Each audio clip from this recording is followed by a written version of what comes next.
नमस्कार, आप देख रहे हैं पंचायती राज न्यूज और मैं हूं आपके साथ अनुष्का।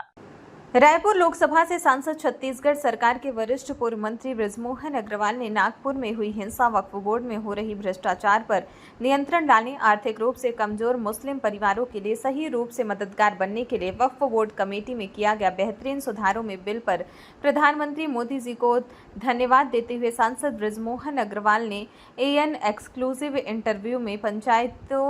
पंचायती राज न्यूज के प्रदेश चीफ टीएस राव सर से कहा कि देश में वक्फ बोर्ड की संपत्ति से मिलने वाले लाभ 12,000 करोड़ की है, परंतु वक्फ बोर्ड ने अपनी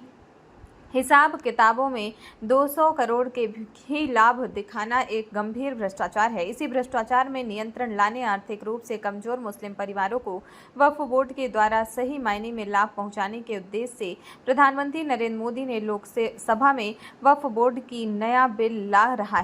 रहे हैं। देश के मुस्लिम परिवारों ने इस नया वक्फ बोर्ड बिल को स्वागत करने की बात कहा है। औरंगजेब ने अपनी राजनीतिक स्वार्थ के लिए स्वयं के पिता भाइयों को बंदी बनाकर जेलों में भरवाया। देश में हिंदू मंदिरों को नाश करवाकर सनातन हिंदुत्व पर प्रहार करने वाले औरंगजेब के लिए हिंसा करने वालों पर कड़ी से कड़ी कार्रवाई की मांग करते हुए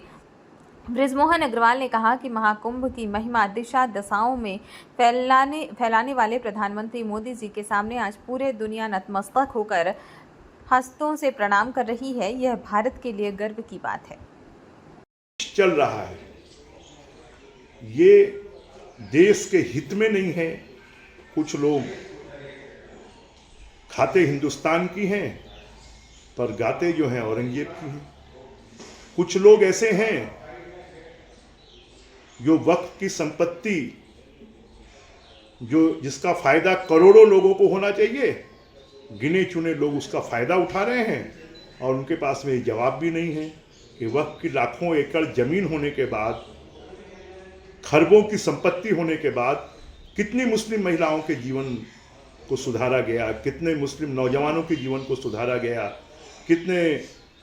मुस्लिम बच्चों के जीवन को सुधारा गया, कितनी स्कूलें खोली गई, कितनी कॉलेज खोली गई, कितने अस्पताल खोले गए,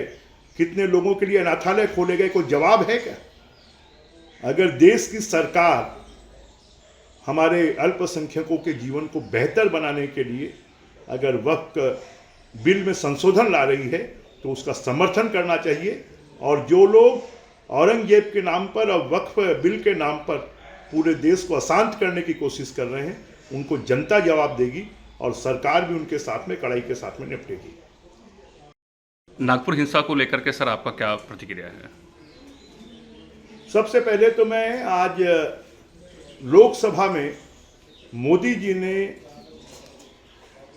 महाकुंभ को लेकर जो पूरे देश की जनता को धन्यवाद दिया है, सभी एजेंसियों को धन्यवाद दिया है और उस कुंभ की आलोचना करने के लिए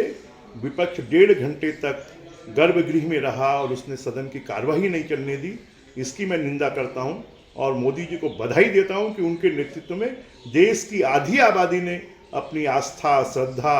अपनी संस्कृति की रक्षा की और जहां पर 40 करोड़ लोग पहुंचे हों वो निर्विघ्न संपन्न हुआ। इसके लिए मैं योगी जी को भी बधाई देता हूं और जो पूरे देश में और